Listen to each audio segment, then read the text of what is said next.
Bonjour les amis, la situation n'est pas bien rose. Je vous parle pas de la Russie, je vous parle pas de ce qui se passe en Israël avec la Palestine, je vous parle pas du CPI qui veut embastiller Bibi, je vous parle pas de Boualem Sansal qui est en tôle par les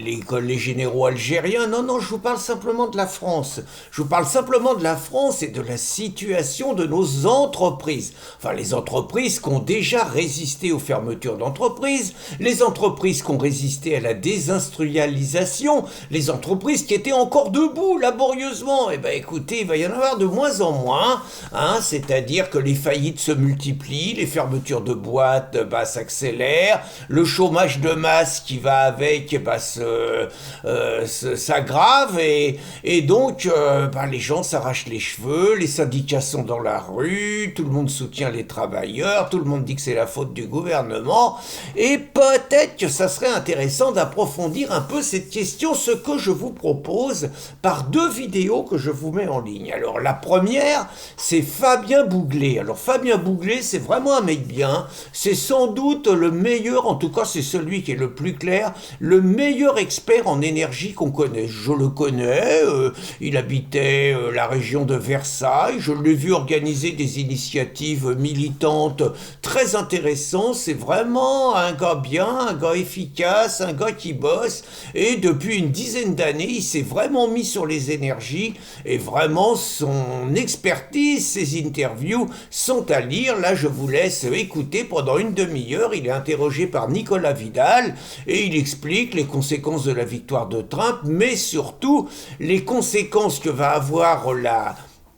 on va dire la politique de l'Union européenne et la politique de la France, les causes, c'est-à-dire le sabotage de notre filière nucléaire, et naturellement ses conséquences, c'est-à-dire les énergies renouvelables, les éoliennes, c'est de la merde, en gros, ça marche pas, ça produit 5 fois moins d'électricité qu'une centrale nucléaire et ça coûte 2 fois plus cher. En gros, le résumé, c'est ça, quoi. Et donc, Fabien explique ce qu'on fait d'autre avant, parce qu'il y a eu des auditions, il y a eu des commissions parlementaires, on sait tout, la trahison de Voine et Jospin, le massacre de Super Phoenix, la fermeture de Fessenheim, bref, pour implanter des centrales éoliennes dont on sait par ailleurs la catastrophe écologique que c'est, hein, donc tout ça se traduit par l'alignement du prix de l'électricité sur lesquels les Français payaient le kilowattheure le moins cher en Europe, l'alignement sur le gaz, et le gaz évidemment qui est haut. Donc tout ça, ça fait une augmentation pour les particuliers de 40% en 2 ans, et ça va continuer, et pour les entreprises, une explosion dont elles ne se remettent pas. Donc tout ça, c'est bien de dénoncer ça, il y a eu des commissions parlementaires, mais maintenant, je suis désolé, on voudrait en voir quelques-uns dans le box des accusés, parce que on peut pas avoir saboté la France, que ce soit par incompétence ou par trahison, et Fabien explique que c'est un peu les deux, sans avoir des comptes à rendre. Et alors, dire que l'énergie est la seule responsable, non, mais c'est quand même une responsable importante. Il y a quand même un deuxième responsable, et c'est pour ça que je vous fais cette vidéo en 2 volets. Le deuxième responsable, c'est naturellement le prix, les charges que payent les entreprises,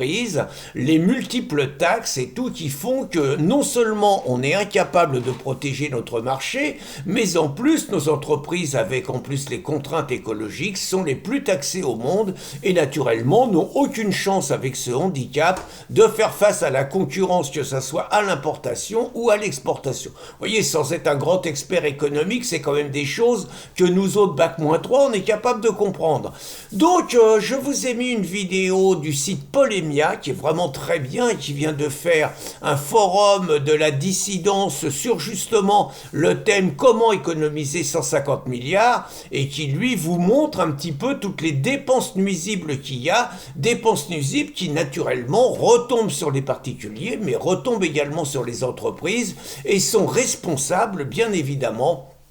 de la faillite massive, du chômage de masse qui va frapper la France, sans parler de la pauvreté des classes populaires qui s'accélère. Alors une fois qu'on a dit ça, je vous invite vraiment, parce qu'il faut maintenant qu'on s'arme et tout, qu'on s'arme idéologiquement, hein, Hein, donc, je vous invite quand même à réfléchir, c'est que les principaux responsables, c'est la gauche. Ça ne veut pas dire que la droite n'est pas mouillée, mais c'est la politique de la gauche qui a contribué, justement sous la pression des écolos allemands, qui a contribué à briser nos centrales nucléaires et à multiplier par ailleurs les taxes contre les entreprises. Et ce sont ces mêmes mecs de gauche qui occupent la rue, et principalement les écolos, qui sont les premiers à venir dans les entreprises et qui sont les premiers à soutenir les travailleurs, alors que c'est juste eux qui sont responsables du chômage prochain de milliers et de milliers de travailleurs. Je ne vous parle même pas de l'immigration, hein, je vous parle de ça. Et là, très franchement, je pense que si nous étions dans une période révolutionnaire, je dis bien si nous étions dans une période révolutionnaire avec tous les excès qu'il y a dans des périodes révolutionnaires, je pense vraiment que ça ferait beaucoup de gens à pendre. Bonne journée les amis!